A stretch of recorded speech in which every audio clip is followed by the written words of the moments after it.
What's happening, guys? Happy Thursday. Yep, a bonus show. And welcome to the Dynasty WarZone, the People's Dynasty podcast. On today's show, we're going to be talking some training camp storylines we're overlooking.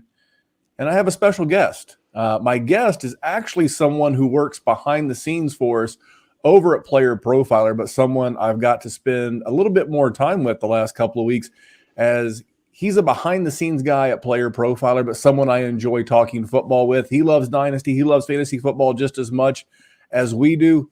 He is none other than producer Kevin. Kevin, what's up, buddy? What's up, Memphis? How we doing, man? I'm glad to join you here on a lovely Wednesday night. Ready to talk some football. It's the best time of year, man. Best time of year. A lot of stuff going on, and I was listening to this because some of the best ideas I get for shows and bonus shows and stuff like that come from other podcasts. And I was listening to a show the other day, and none of these really translate to Dynasty, but I thought to myself, how can I translate this back to Dynasty? And they were talking about training camp storylines that aren't getting enough run. So here's the scoop. I've got 6 or so of these to do. Kevin and I are going to get through as many as we can. We might have to come back and do this again next week, because the schedule is going to look a lot like this. So first of all, the fantasy football fellas are back. That's right. One of the very first podcasts that I ever listened to when I started consuming fantasy football podcasts, especially Dynasty stuff, even though they're a redraft show, were my boys. And I say that with all sincerity. 2 really good friends, Seth and Kyle. It is so good to hear these guys back on the podcast. And to think that they're on our podcast feed just makes me incredibly proud, because I really think it's the best redraft podcast out there. And to hear these guys back together after 3 years feels so good. So they'll be in this Thursday spot going forward. The reason why I'm in Thursday today is because I told the folks on the Player Profiler podcast, easy for me to say, a lot of P's there. That going on. Pop, you know. But I told the people on the Player Profiler podcast, see, you slow down, it works okay, that there would be a bonus DWZ today. So that's what we're going to have. We're going to have a bonus DWZ. We're going to have the fantasy football fellas tomorrow. We'll be back with the guys from the Dynasty War Games on Monday, the WarZone on Wednesday, and then Seth and Kyle will slide into that Thursday spot throughout the month of August. And maybe me and producer Kevin or Dallas or somebody will jump on and go bonus content. So we're going to have a lot of shows on this feed for the month of August. So 2 YouTube channels. Check us out on Player Profiler Sunday nights for now. That's the show you produce, Kev. A lot of work behind the scenes, keeping me and Jerry in line. It's a lot of work, but it's hard work, and it's good hard work, and I enjoy hard work. So you can't beat it. Hard work, they say, is its own reward. I can confirm this. It's a lovely time. You guys are the best in the business. Well, you're not wrong, but I do appreciate the kind words. So what I'm going to do is I'm going to take 1 second and tell you about something that I've been using. All right, that was a word from AG1, and guys, that is the real deal. I've been taking this stuff for about 45 days. And I got to be honest, they mentioned the skin and the hair and the nails. For me, it's the skin. Like I feel, I don't know, less dry, but my gut health's better, got more energy in the afternoon. So if you're looking to give it a try, ag1.com/dynasty. I've never recommended something that I'm not personally using or have used before. So check out AG1. You see the little logo on the upper right-hand corner of the podcast. But let's get into this, man. People are not getting away with bullshit just because it's a bonus show, Kevin. We do, in fact, have good people, bad tweets. Now, I was cruising the strip today, and, because sometimes good people, bad tweets find me, meaning the listeners of this podcast, the listeners of the Player Profiler podcast. They'll send me tweets, and my DMs are wide open, like Jerry's butt cheeks. And that's at DWZ Memphis. DMs wide open. You can DM me there. You can, anything that you see that you think needs addressing as it relates to fantasy football, I got you. Mike in the chat wants to hear it, so it's a bonus show, Mike, for you, baby. Sure. The Crip Mac on hood. On hood, Mike. Yeah, that's right. If you get caught slipping in these, is it still Twitter? We always have this conversation. I've yet to decide. Like if you search it, it's still twitter.com. I'm calling it Twitter until I'm not allowed to call it Twitter anymore. I refuse to go to the X for now. I might change. We'll see. Twitter.com still works. I'm going to make that a commitment for next week's bonus show. Maybe we'll get you to come back. I'll get the drop from DMX without being, we're not a monetized YouTube channel, so they can't demonetize what isn't monetized. So fuck them. So we'll do that next week. Well, X is going to give it to you, but this was found on X, formerly known as Twitter. And this one's from Nick's Fantasy Football, and his handle is at Dynasty Fields SF. So clearly a Bears fan, or at least a Justin Fields fan, as that's his logo, and that's the handle. And Nick got a little ahead of himself, and he was retweeting a tweet from Ari Mayrov, and Ari's a pretty known guy out there. And Ari tweeted that the Saints are planning to sign Kareem Hunt and Anthony Barr pending passing physicals. And of course, Nick said, to all y'all who told me I'm an idiot for saying Kendre is not that guy, how y'all feeling right now? I'd like my apologies in the comments. Gang, this is what I call someone telling on themselves. Nick is not in this to help you with fantasy football. It might be like his, fantasy football journey. It could be like a blog. It could be like, follow me, as I too am bad at fantasy football and will bring you along with me if you follow me. That's what I took from this. He's in this for the clout. He's in this for the chasing of social media status. I don't get it. First of all, Kendre is that guy. And Kendre is that guy that's going to be a fantasy buy in about 3 weeks, 4 weeks. Yep. Probably like week 2 of the NFL season feels about right. Because, Jamal Williams, the other Williams, both formerly of Detroit. One's playing because, he's in New Orleans. The other one's suspended because, he gambles. But Jamal Williams will be running as the lead back in New Orleans. But Kendre should be mixed in. And then Kamara will come back. And, I think the Saints see themselves as contenders, which is the whole reason why they had Kareem Hunt in the first place. And they don't want to be without their, one of their best weapons. And I think the Saints, I believe last I checked, they are the Vegas odds-on favorite in winning this division. So it only makes sense. But no matter what, Kareem Hunt is going to be the speed bump if he signs in New Orleans. And whether he's the third string or the fourth string or whatever, I want Kendre Miller. And I think he's going to be a good back for this team. And you're getting zero apologies because I still believe Kendre is that guy. Kevin, when I sent you this tweet, what did you think of it? Well, first off, for Nick here, he's at least doing something right. He is in the Scott Fish Bowl. I am not, so shout out to Nick. But this is a really dumb tweet. I'm sorry. Just because we're going to bring in 40-year-old Kareem Hunt, who was washed, to basically, I would say, just spell Alvin Kamara for his 3 weeks that he's out. The two are just not even in any correlation whatsoever. I mean, these two are not related to one or the other. Like you said, Kendre is absolutely a buy. I'd say probably early season to mid-season. Alvin Kamara is probably going to do Alvin Kamara things until he's hurt, maybe. Who knows? But, this is just a bad tweet all around, man. Saying that this is the proof that he's not the guy. So, I mean, people want running back depth, and you can see that around the NFL, Marlon Mack. And they want cheap depth. Correct. And this deal was going to be cheap. And first off, he didn't even sign with them because he apparently got offered more money in Indianapolis, got flown to Indianapolis, ended up not leaving with the deal. But he got word, I guess, as soon as he landed in New Orleans that basically, hey, the Colts are on the phone here too. But he did leave Indianapolis without a deal. I'm sure that basically let's get some 3-week insurance. Kareem Hunt's fine because we still want our 3 guys. And honestly, he's probably going to, if he were to sign or is going to sign with the Saints, probably going to be inactive after week 3 anyway. Well, and because he's not going to play special teams, and Correct. neither is Kendre Miller. Right. And the Saints need to see what they have in Kendre Miller, or they got to draft someone else because The Saints currently, as we speak right now on August 9th, are already over $85 million over next year's cap. They need a cheap running back. This will be Alvin Kamara's. I'm like 98% certain this will be his last year in New Orleans because they just simply can't afford him.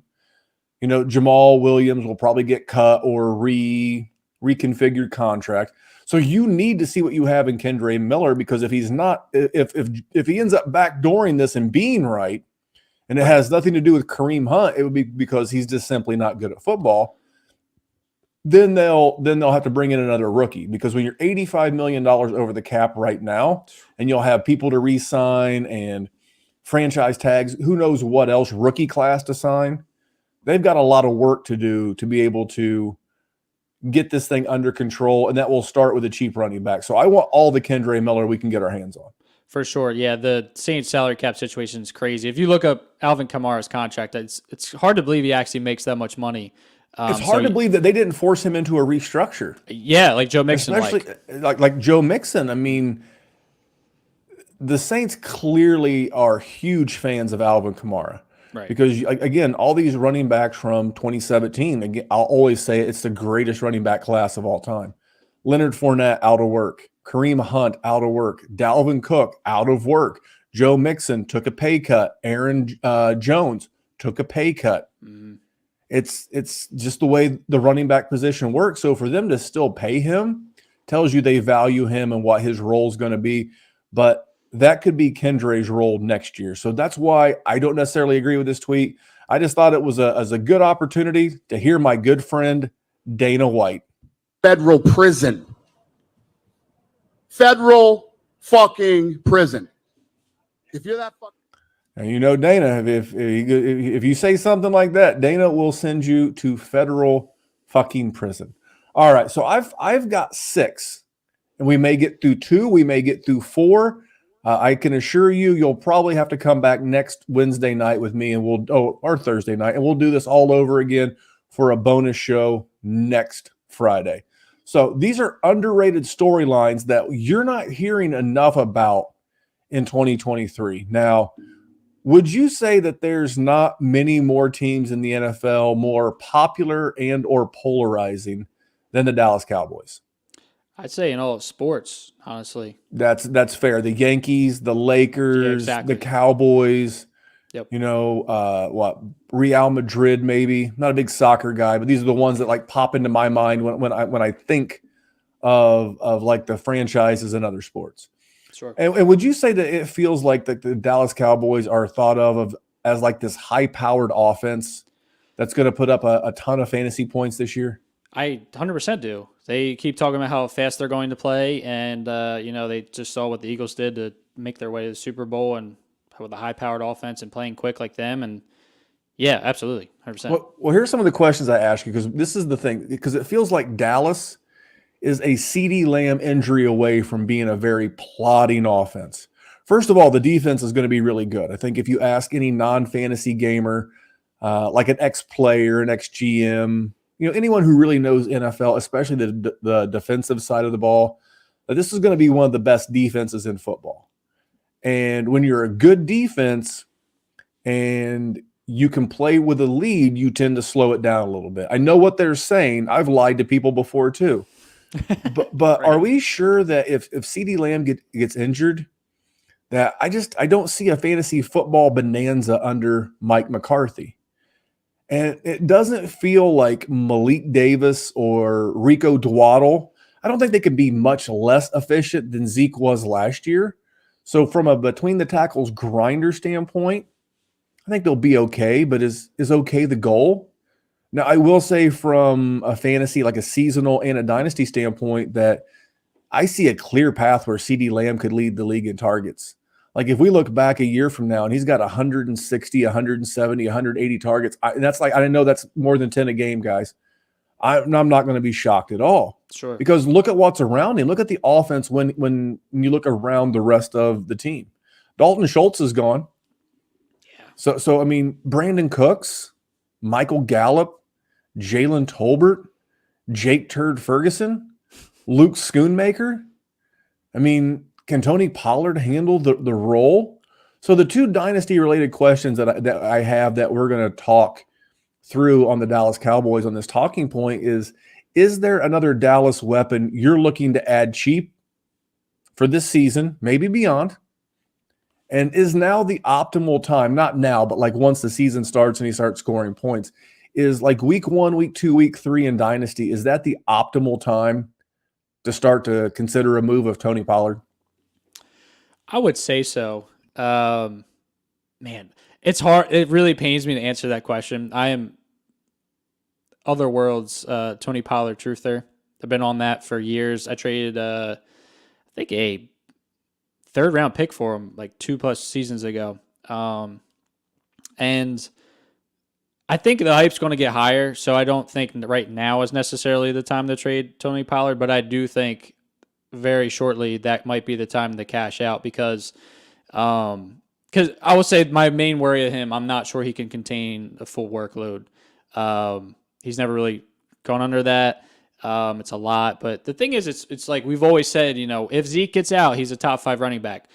Not to bring up redraft on a Dynasty show, but it's weird how Tony Pollard's not really being drafted the way we've always talked about him. If Zeke is out, we're almost baking in that cost of they're going to sign somebody, like they're going to re-sign Zeke or whatever.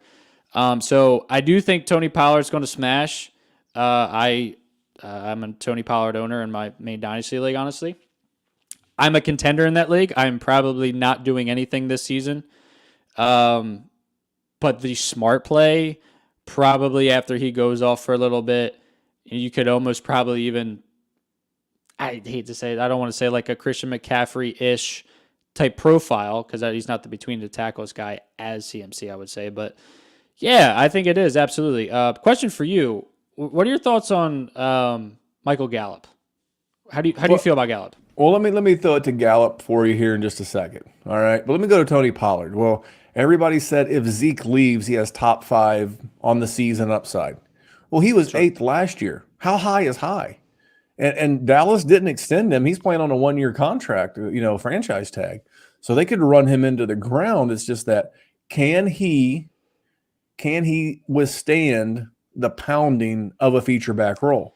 Is Dallas going to be smart enough to use him in the manner in which the Chargers use Austin Eckler? They could. But if they were planning on pounding the ball between the tackles and pounding the rock, they would have potentially re-signed Zeke, or they would have had Dalvin Cook in for a visit or Kareem Hunt in for a visit. I think from a seasonal perspective, via con Dios, go with God as it relates to Tony Pollard. But from Dynasty, which is what we do, man, I'm going to look for that week 3 cash out when, like, you've seen America's team, because they have a couple of tough games to start the season. And I know they have like a sandwich spot in there with Arizona, but I think you're going to get a nice opportunity. Who would I be looking to get for him? I mean, it's going to come down, if you're a contender, it's going to be hard to get away from Tony Pollard. But like, can I get like as like a middle of the road team? Like if I'm projected to finish like 5th or 6th, can I get Antonio Gibson plus? Can I send Pollard in a second for Gibson in a first? I want that 24 first and double that in a super flex and a tight end premium league given next year's draft class. We talked about it a bunch. Yeah. He is 26, which I think might kind of surprise people. He has been around for a while. He doesn't have many miles, which I think is a benefit for him. So I think he could maybe kind of last more past the running back apex. But yeah, I'm not completely sold that he is the featured guy. But I will say I am a Tony Pollard fan. I'll disagree a little bit. I think he's going to be the featured guy, but I didn't realize he was 26. That is the age apex, right, for a running back. And it's like, is it just easier for Dallas to let him go and draft a rookie next year? So remember, this is Dynasty. This is not seasonal, fantasy football. He's been in the league for 5 years. Yep. That's going to stun some people. And to his credit, he's been mostly healthy. Most of his games, he's played 54 of a possible 69 career games. Pretty good. I'll give him that. It's pretty good. He's been very efficient. I'm just looking for the big cash out. That's it. I'm just looking for the big cash out. Go ahead. Another thing, he is coming off injury as well. So and that's the thing. It's like, and Dallas has no reason to conserve or make him last a long time, I'd be going into 2024 with what could be a soon-to-be 28-year-old running back that I could have cashed out for. Now, if I give up the next Austin Eckler, well, then I screwed up. But the odds of that happening are always going to, I don't know, not be against me. I guess the odds of him firing to an Eckler level, given his age and experience, the offense, all the intangibles, his contract, the odds of that biting me in the ass are slim to none. Now, your question about Michael Gallup. I mean, he's tried, and he's actually the player that's been in the league 5 years. I was looking at the wrong Cowboy. Tony Pollard's only been in the league 4 years. Right. So I want to correct myself there. Tony Pollard has not played 69 or 54 of a possible 69 games. That's Gallup. With the year he missed the most games was the ACL. He would be the one Cowboy I would want if CeeDee Lamb got hurt. And I know what the casual listener is going to say, but Memphis, what about Brandon Cooks? I get it. Dude comes to town, gets you 1,000 yards. But Michael Gallup, the thing that we've gotten away from in Dynasty, and it's odd, is that we forget that it's the second year removed from the ACL tear, especially a midseason ACL tear where like guys really tend to blow up. Yep. You know, this was the blow up year for Cooper Kupp. You know, he tore his ACL, came back and had a fine year, and then came back and had a monster year. I'm expecting a monster year this year from Chris Godwin. And if we look back and Michael Gallup in this offense for a number of reasons, either because he inherits the larger share of the work left behind by Dalton Schultz, because defenses start trying to take CeeDee Lamb away a little bit more here and there. If you told me the one beneficiary of all of this was actually Michael Gallup and not Brandon Cooks, I'm going to be 0% surprised, and he's the cheapest option. So when there's ambiguity in a pass catching group or a running back group, always give me the cheaper option, because I don't know that I really want to play Jake Turd Ferguson in my tight end slot, at least until I see what's going on with him in that role. Brandon Cooks is fine. What's his rapport look like with Dak? You know, this is very similar to Robert Woods last year with Ryan Tannehill and the gang in Tennessee. You know, it's not always 1-to-1. So I'm getting a guy that we've seen good years out of. We've seen an 1,100 yard, 6 touchdown season out of Michael Gallup. And you can get that guy dirt cheap right now, and he's literally hitting. He's right now, today, he is 27 years old and 158 days. He's literally 27 and a half years old. And if he bounces back, the knee looks great. He has a good year, 0% surprised, and he's practically free. He should be like the number one or a top add-on in any like trade you're trying to get done. That's what I see Michael Gallup. Does that answer your question, sir? It does. And I think you make a great point with like saying, you know, the year after the injury. So like he comes back last year, he's still kind of unsure of himself. He's not fully like, you know, even his cuts are not feeling super great. This year, you know, he's back to normal. And I think that the mentalness, I guess, behind it as well is a big part of players. And no, I totally agree. I think that's something that, you know, we should look forward to this year for sure. So you're basically out on Jake Ferguson, you would say? I'm not out. If I've already got him, I'm not selling. So for me, he's a hold, or maybe I'm kicking the tires on a buy, definitely not selling. We have seen too much upside for the last 15 years, going back to Jason Witten. We've seen too much upside with this Dallas Cowboys tight end. Dak likes using the tight end.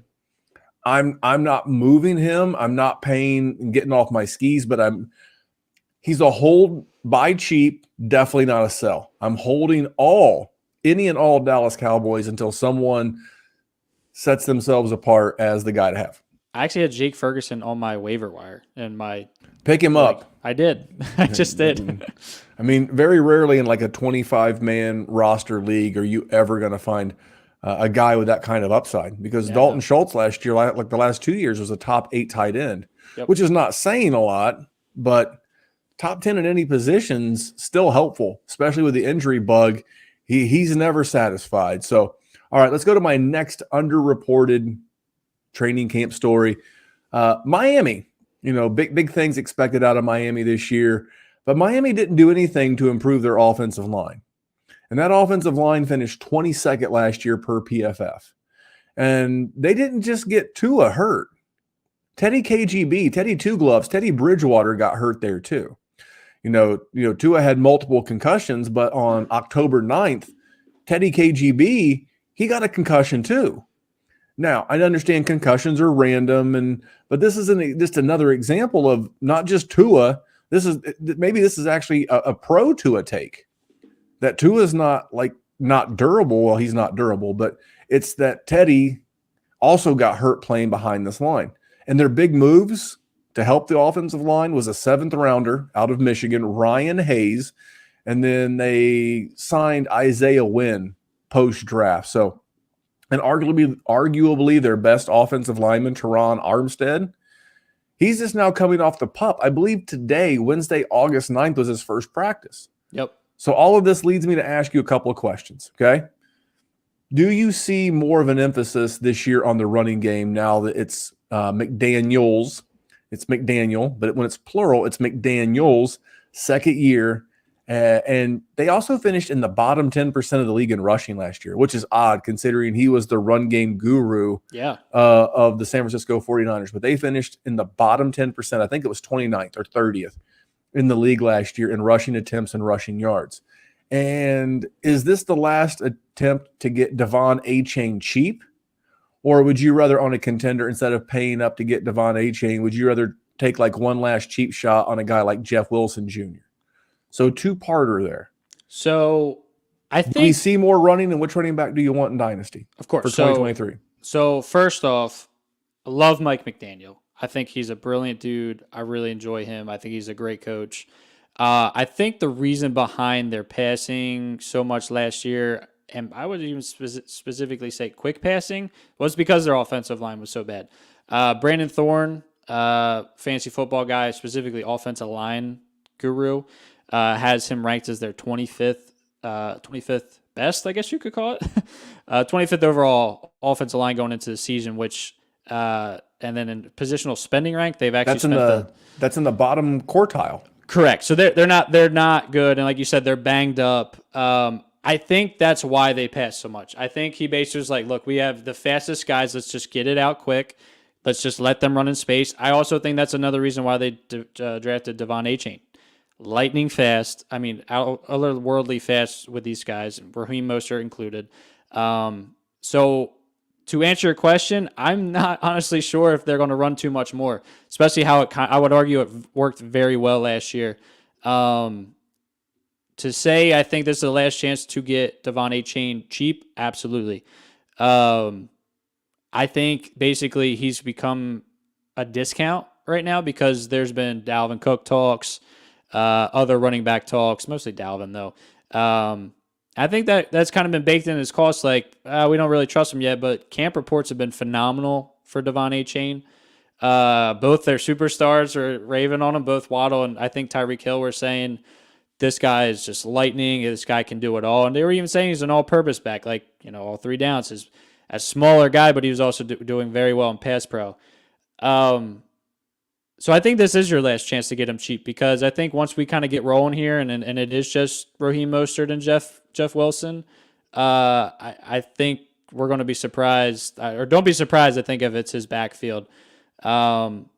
Of course, I always worry a little bit about coming from the Shanahan tree where it's going to be a kind of a messy trio.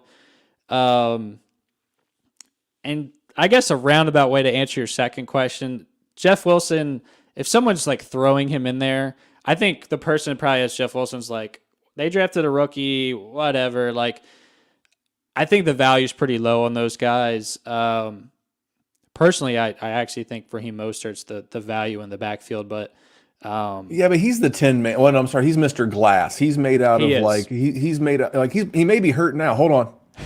Yeah, he very well could have got hurt right there in that brief moment in time. I think if you're looking for the between the tackles grinder type guy, maybe the goal line guy, it'll be Jeff Wilson Jr. But I agree there. It's going to be, if you want explosive plays, I think you'll see more over the course of the next couple of years. You'll see more of this Austin Eckler archetype that is just really going to take over the league. Christian McCaffrey, Austin Eckler, Christian McCaffrey.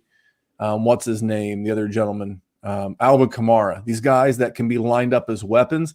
And when fast people say you're fast, right, you're fast. Yes. Because when Jalen Waddle and Tyreek Hill say, hey, you're fast and you're explosive and you're a baller, you know what they say, game recognizes game.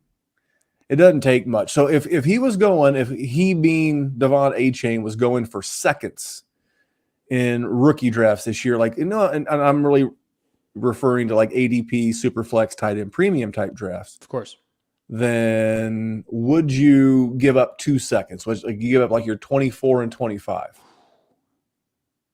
That feels pretty close where I'm like thinking about it. I think I do there because I'm not giving up my first. I'm not giving up my first. I don't think Devon A-Chain, especially in Superflex and tight end premium, I do not think that he is worth a first.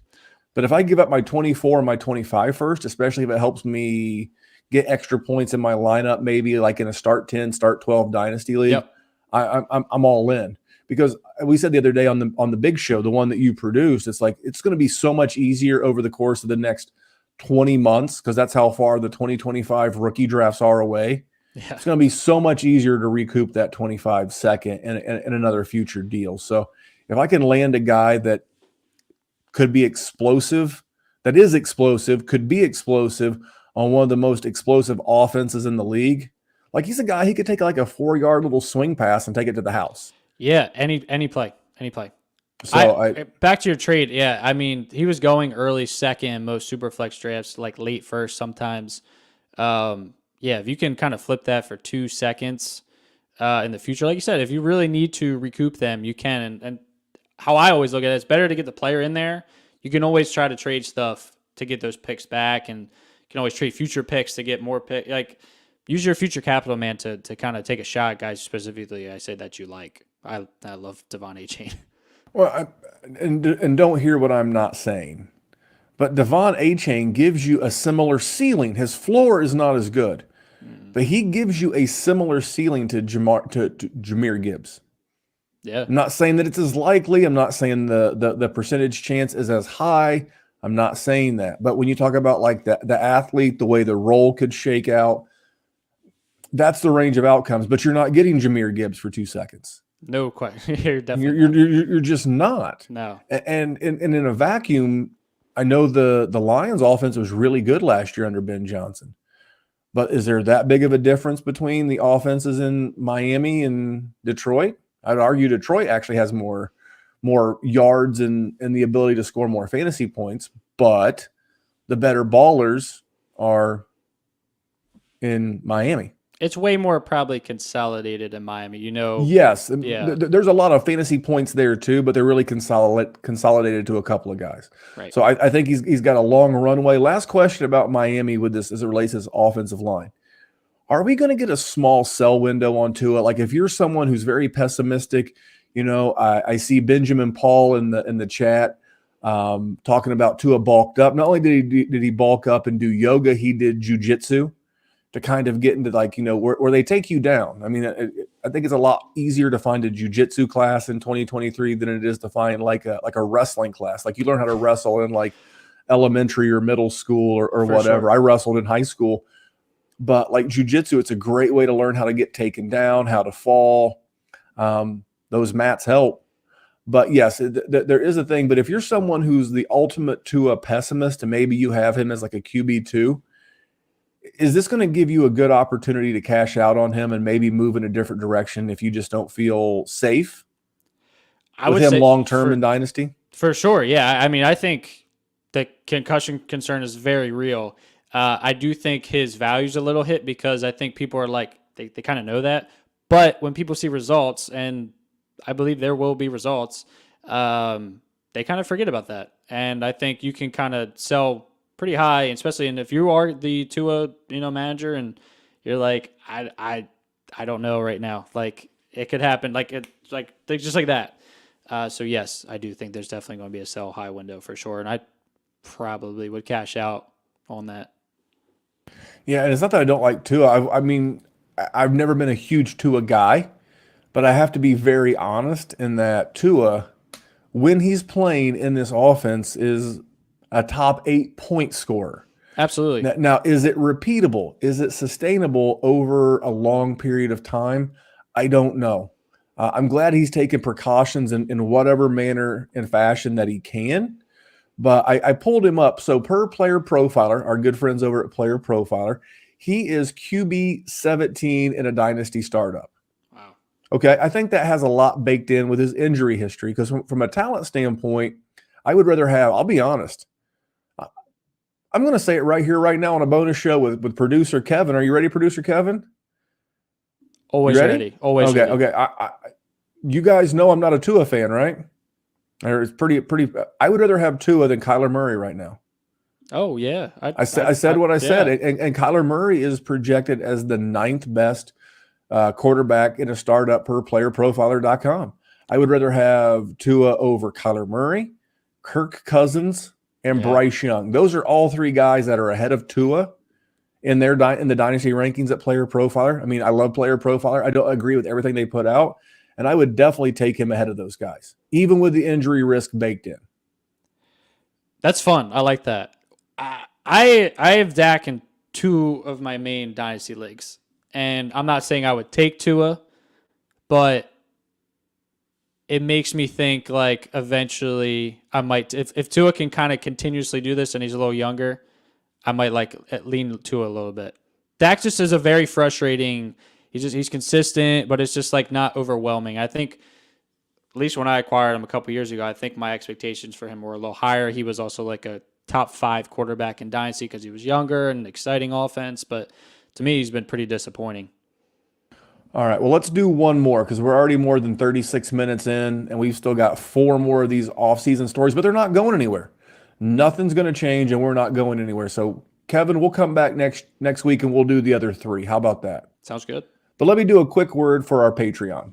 Patreon.com/Dynasty WarZone. Now, been doing this for a few years now. We've had a tremendous group of supporters, and you may ask, hey, what do I get if I become a patron? First of all, you get the Wednesday show early and ad-free. So as soon as we get done with it, I upload it. I edit out the commercials. How rare is that? I pull out the commercials and I upload it without the commercials, as well as our overtime. You oversee the overtime. It's a little 8 to 10 minute segment that we do. I include that also ad-free. The other day, I spent 10 minutes on the phone with a patron walking through a trade. It's all included. The group chat, it's included. What we do with the patron is that it keeps the lights on. It keeps a separate StreamYard. And I think that's the best value in fantasy football. $5 a month. Like it's like check gas prices near you. It's a gallon of gas, literally a gallon of gas. If you feel like joining, it's patreon.com/Dynasty WarZone. And if you have any questions, you can hit me up. So let's jump into one last one. I've got so many good ones here. Let's go Tennessee. Let's go Tennessee Titans. And I think Tennessee sees themselves as a contender. They should. And I think that we're not going to see Will Levis until this time next year. And I don't think that's a bad thing. I think, one of the other ones I wanted to talk about was Minnesota and Kirk Cousins. I think Tennessee's actually doing the smart thing. They've got 2024 already figured out the quarterback position. Now, unless Tannehill stinks, gets hurt, and he has to play the whole season and they see something that just doesn't work out for them. But Tennessee has been very proactive with their quarterback position for the last couple of drafts. Took a shot on Malik Willis. He's not a quarterback. Probably doubt we see much of him in the NFL going forward, barring a position change. But Tennessee's already $47 million to the good next year. We mentioned earlier in the show that New Orleans already out there on the credit card, $85 million in the hole next year. Yeah. And Tennessee's $47 million to the good. It's the last year of cash or dead cap money on Ryan Tannehill's contract. Next year, they can get out of his deal for $9 million. It's nothing. It's not a lot of money.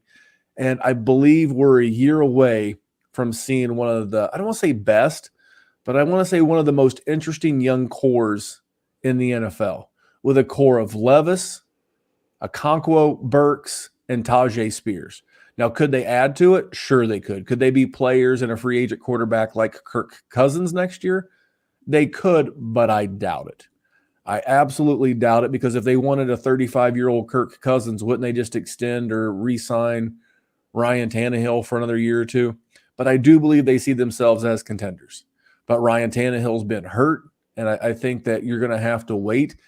It could be a Jordan Love situation. I don't think it'll be that many years, but if mid-season someone starts getting antsy, and let's say maybe you have a trying to think of like a backup style, like maybe you have a Sam Howell, and he's just like middling along, or maybe you have Jacoby Brissett, and the Sam Howell GM needs Jacoby Brissett because he had been banking or she had been banking on Sam Howell, and maybe you can get out of Jacoby Brissett, and you could be like, hey, if I add a second to Jacoby, can I get Will Levis? And you might get someone to make like a bad panic deal like that, and then you can just sit on Will Levis because Tennessee, even if they're bad, aren't going to be draft a first-round quarterback bad. Right. And they've got reason to see what they've got in Will Levis because this head coach and this GM drafted him. So with all that being said, do you see any real buys or sells on the Tennessee Titans going into the 2023 season from a dynasty standpoint? I'm more a hold. I think that you are correct. I think they definitely are a contender. They're not favorited in the AFC South. The Jaguars are, but they should see themselves. They have a decent defense. I think, though, with them signing Hopkins, that absolutely flags, hey, we're here contending. Their schedule is very favorable. I think that's very big. So I think the schedule is going to help them this year, which I think is going to help Tannehill as well and the other assets. I love Okonkwo. Love him. He is a freak athlete. I was really looking forward to this season. I'm a few shares of Okonkwo, so I was really sad to see when they signed Hopkins because I think that does hurt him a little bit. But it makes them better as a whole. Like you said, that signing also definitely pushes Levis back a year, I think, unless we're seeing some injuries. I'm not very excited about this offense. I just don't really like. I have DeAndre Hopkins in my main dynasty league, and I'm not excited. I'm not thrilled about it. I think he'll be fine. I think you know what you're going to get, but it's not going to be super exciting. And I think that they're still a run-heavy team. Side note: Brandon Thorne also has them as the 32nd best offensive line in the NFL. For those keeping score at home, that is the worst in the NFL. They drafted Peter Skoronski as their first-round pick, who is good. But he also immediately becomes their best offensive lineman. I'm a little worried about the Titans, to be honest with you. I think they're just good, like just okay. And they haven't been fantasy friendly really for years, outside of Derrick Henry. So personally, I'm kind of more, if someone is a little excited about Treylon Burks, a little more excited than I am, I think I am a sell. Because I was really looking forward to this year for him, and I think the Hopkins move absolutely presses down on his potential here this year. So you could also argue that it kind of opens up a buy window for Treylon Burks as well. I'm probably not buying him, like I said, but if you're thinking long term, I think it's really a good time to buy Treylon Burks. Yeah, I'm going to wait because I think Treylon Burks is going to get hot. So if you want to get Burks, I get in right now. Okay. I'm looking because now I'm adding the element of their schedule to this conversation. They start off at the Saints, tough place to play in New Orleans. Then they play the Chargers, then the Browns, then the Bengals. Winnable game with the Colts. They play the Ravens, Falcons, Steelers, Buccaneers, Jags. I mean, the schedule gets light later in the season when they go Panthers, Colts. Dolphins are a good team. Texans, Seahawks, Texans, Jaguars. So did you see their playoff schedule? So weeks 15 through 17. Yeah, it's pretty good. Yeah, pretty good. At home to Seattle, Texans twice. So for all you redraft gamers, Derrick Henry looking pretty good. For me, the guy that I'm looking to buy is Levis in Superflex because I think you're going to get the discount right now. Yep. He would be my number one buy. I'd also look at Tajay Spears. Yeah, I really will. Now, again, you're going to say, but Memphis, he's got the the defect in his knee, and I don't care. Running backs, Matt Kelly, the Podfather, and I on the Sunday show a couple of weeks ago, I think we created how we're handling Dynasty at the running back position going forward. is I'm going to do like basically hero RB. I'm going to try to have an Eckler, a big point scorer, and then just surround that guy with a bunch of guys. Reach for, Rashad White and maybe the next Rashad White, which could be Roshan Johnson, guys like that. And then really load up at the wide receiver position because I'm going to be flipping a lot of my premium running backs to premium wide receivers of equal value. It's kind of how I think I'm going to be doing it going forward until the market turns again. But really the Titan that I'm buying is Will Levis. If I could like flip a middling like veteran tight end for like if Irv Smith gets off to a hot start and Chig Okonkwo gets off to a slow start, can I flip those two? See, Irv's finally breaking out. Yeah, okay. I will say Tennessee has had a good track record of using the tight end. I'm a buy on Chig for sure. I'm going to say my number one's Levis. My number two is Chig. I think Burks right now is fairly valued. I see the opportunity, but I don't think DeAndre Hopkins is the long-term answer. And how many times do we have to see the 31-year-old wide receiver fail before we realize it's a fail? I mean, he's the alpha in waiting, Burks. I'm not sure I'm sold on him. So. Though. I don't really see it. I don't love how he plays the game, but man, I don't know. He is the first player in a long time to have me twisted up like a pretzel. Yeah. I can make 97 reasons why I wouldn't touch Treylon Burks with a 10-foot pole, and I can make 97 reasons why I think he's an absolute buy and going to absolute smash. It's been a long time since I've been this perplexed about a guy in Dynasty because usually I see it and I say it. I know exactly how I feel, but I know how I feel, but I know what I see. I know what the value in the market is. He's probably a hold for me. He's a hold. If I could get him in the right deal, I would be interested, but I'm definitely not selling. Too young, too talented, too much draft capital. One of the things I do have as a concern is that Rand Carthen, the GM in Tennessee, didn't draft him. And I think, you ever heard of like misplaced anger? Yeah. I think Treylon Burks unfairly at times gets misplaced anger directed at him by Mike Vrabel because he looks at him and sees the screw up of the previous GM for trading A.J. Brown. Oh, yeah. It's not Treylon's fault. He just is like, I'm just showing up to work trying to do my job. But every time Mike Vrabel sees him, he just sees the guy that cost him A.J. Brown. I mean, it was a one-for-one deal. It was literally just him. Literally one for one. And I just feel like sometimes Treylon gets unfairly. I don't know, man. Just a weird guy. But buy Chig, buy Levis, hold / buy cheap on Burks, and look to get cheap Tajay Spears. The schedule is going to dictate a lot of passing, more volume than typical because, that's the other narrative we got to talk through. As you said earlier, they're a running team. Well, you can't run when you're getting beat. Correct. And if you're getting beat because you're losing games to the Bengals and the Chargers and the Saints and the Browns and the Steelers are better and the Jaguars twice, all of a sudden you see where there might be 8-10 games where they're playing from behind and having to pass more. You just can't smash them with Derrick Henry. Plus, they're a very top-heavy team, and they have kind of like the Rams almost. Remember a couple of years ago, the Rams were really good, won the Super Bowl. Yep. And it was really around Matt Stafford, Cooper Kupp, Aaron Donald. Man, you start looking at it, it's like Jeffrey Simmons, Ryan Tannehill, and you start Derrick Henry, and you start realizing there's only 3 or 4 guys that are really super talented. And the loss of any of those guys really could bring this thing down like a house of cards. So if you're interested in Titans, I say get in now. Do you think there is a world that they would flip Tannehill to Levis during the season just on pure play?